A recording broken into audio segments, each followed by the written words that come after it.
So what's it really going to be like in 2024 when I'm president of the United States? Are we really just going to kick Texas out of the union, declare war, and start shooting? And if you're in charge of like the FBI or the U.S. Air Force, how do you begin to prepare for my presidency? Well, first, addressing that first issue, kicking Texas out of the union and steps like that are going to be used as a last resort. I will use the least violent opportunities when possible to give the people who have committed the highest crime that you can possibly commit, stealing this country from the American citizens, the opportunity to stand down without losing their lives. When I first come into office, we'll be working with lawyers to figure out how do we get these groups like the KKK and other hate groups classified as terrorist organizations. If you work in the CIA or the FBI, you will be tasked with creating studies and lists of these different organizations and figure out which ones have committed the most terrorist acts. In a type of checks and balances, those different studies will be evaluated by a task force that I will assign.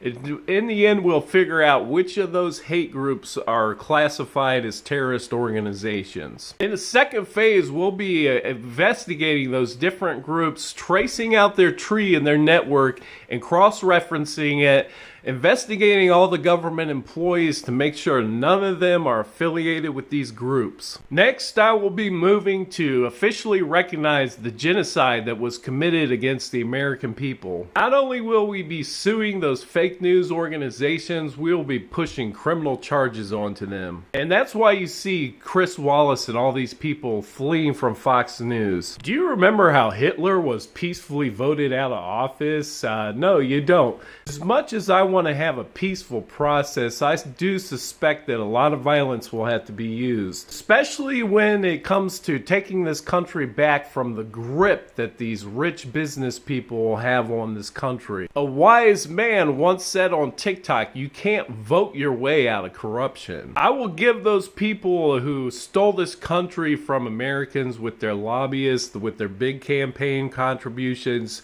the opportunity to keep their lives and stand down. And after that, I pledge to the American people to be the most ruthless and violent president this country has ever witnessed. Maybe it won't come to this point, but we all know it will, and I will start the Children's Museum of Traitor Heads, where children will be required to go for a school trip to see those severed heads in embalming fluid and find out what happens to people who steal this country from the American people. And no one will ever think again to take more than their small share of influence.